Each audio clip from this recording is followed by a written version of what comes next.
ወርቅነህ ህልፈትን በተመለከተ መረጃዎችን ሊያደርሰን ሰይፉ የስልክ መስመራችን ላይ ይገኛል። ሄሎ ሰይፉ። እንደናለህ እንግዲህ ዛሬ በጣም ጥቁር ቀን ነው ሊባል ይችላል። ምክንያቱም በኢትዮጵያ ኪነ ጥበብ በተለይ በፊልሙ በቲያትሩ ለዓመታት ሳቅ በመፍጠር የሚታወቀው የብዙዎች የደስታ ምንጭ የሆነው ነጻነት ወርቅነህ ከዚህ ዓለም በሞት መለየቱን የሰማንበት ቀን ነው ዛሬ። እንግዲህ ለአድናቂዎቹ፣ ለቤተሰቦቹ፣ በአጠቃላይ ለመላ ኢትዮጵያውያን መጽናናትን እንመኛለን። ለሱም እንግዲህ እግዚአብሔር በአጸደ ገነት ነፍሱን እንዲያኖር እንመኛለን። በጣም አሳዛኝ ክስተት ነው። በነገራችን ላይ በጣም ሊሰራ ገና እየሰራ በብዙ ሀሳቦች ህልሞች ውስጥ ያለ ሁሌም ስታገኘው ሀዘን እንኳን ላይ ቢሆን ሀዘኑን አጣርጎ ለአንተ ቀንህን ለማሳመር የሚጥር ሰው ጓደኛ ማጣት ከባድ ነው እና ያው እንግዲህ ዛሬ ጠዋት ነው የሰማሁት። ትንሽ አመም ያደረገው ነበረ አሁን በፊትም በዚህ ጉዳይ ላይ እሱም ለሕክምና ወጣ ባለበት አጋጣሚ አንድ ፎቶ አጋርቶን ነበርና እዛ ጋር በተገናኘ ደህና ነኝ ያን ያህል ለዚህ የሚያበቃም አልነበረም። ጤንነቱ በጣም ተስተካክሎ ስራ እየሰራ በነገራችን ላይ ነጻነት ወርቅነህ ትላንት የቤተሰብ ጨዋታን መጥቶ ቀርጿል። ትላንትና ትላንት ቀርጿል። ዛሬ ራሱ ጠዋት ለባብሶ ወደ ስራ ለመሄድ ሲያስብ ነው እንግዲህ ይሄ ድንገተኛ ህልፈት የተከሰተውና በጣም አስደንጋጭ ቀን ነው። እኔ ምን እንደምል አላውቅም። በጣም ነው ያዘንኩት። ያው መረጃ መስጠት ስላለብኝ እዛው ለቅሶ ቤት ሆኜ ነው የደወልከውና ቀብሩ መቼ ሆነ ሰይፉ? ቀብሩ የፊታችን እሑድ ነው። ቅድስት ሥላሴ ካቴድራል ነው። ጠዋት 2 ሰዓት ተኩል ቦታው ላይ መገኘት እስከ 6 ሰዓት የተለያየ ዝግጅት ስላለ ነጻነት ወርቅነህን ስራዎቹን ህይወቱን የሚዳስሱ ዝግጅቶች፣ ስነ ስርዓቶች ይኖራሉ። 6 ሰዓት ሲል ነው ስርዓተ ቀብሩ የሚፈጸመው። ባለቤቱ አሜሪካን ሀገር እንደምትኖር ይታወቃል። የተወዳጁ የኪነ ጥበብ ሰው የነጻነት ወርቅነህ ባለቤት እና ቀብሩ እስከ እሑድ የሚሆንበት ምክንያት አንድም ባለቤቱን ለመጠበቅ ነው። ስለዚህ ባለቤቱ እሑድ ጠዋት ስለምትገባ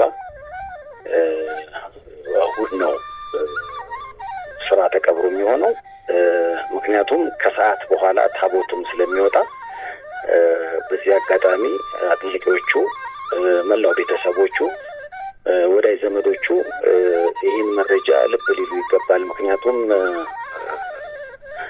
6 ሰዓት ተኩል ነው ታቦት የሚወጣውና እስከ 6 ሰዓት በቅድስት ሥላሴ ካቴድራል ያለው ፕሮግራም መጠናቀቅ አለበት ብለዋል የቀብር አስፈጻሚው ኮሚቴ።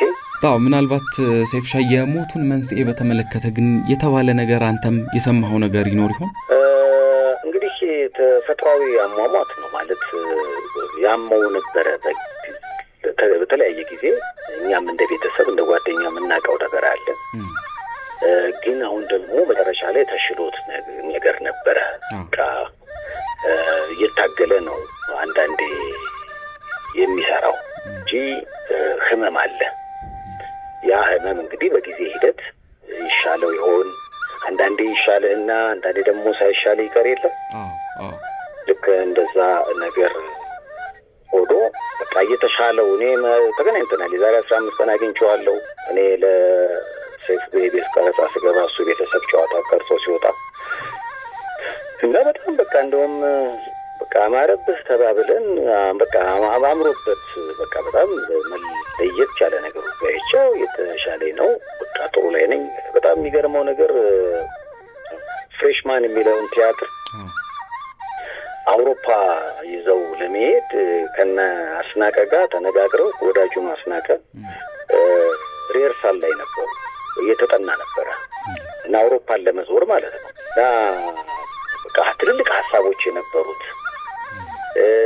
ለቤተሰቡ ለልጆቹ የተለየ ፍቅር ያለው ሀገሩን የሚወድ በዚህ ላይ ሳቅ ለመፍጠር ሁልጊዜ የማይተኛ ግን ደግሞ እሱ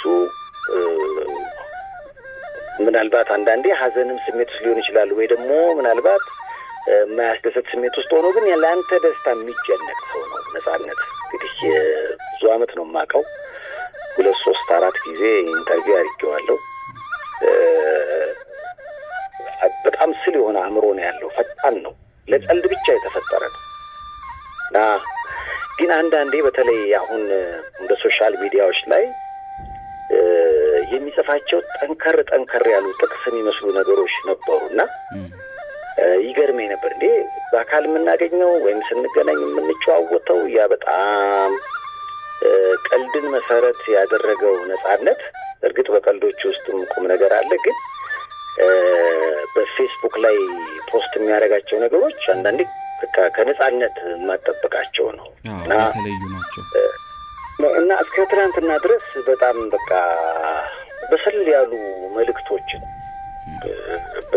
ባለ ሶሻል ሚዲያዎች ላይ ሲያጋራ ነበርና እንግዲህ እነዚህ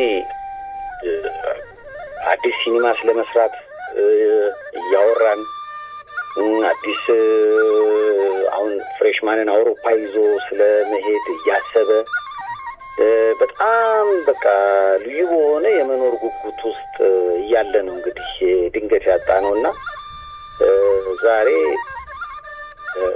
ያው በጣም አሳዛኝ ዜና ነው፣ መርዶ ነው የሰማነው።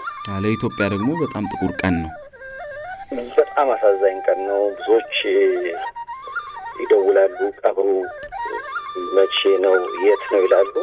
ቅድስት ሥላሴ ካቴድራል የፊታችን እሑድ ጠዋት ከ2 ሰዓት ተኩል ጀምሮ የተለያዩ ስነ ስርዓቶች ይኖራሉ።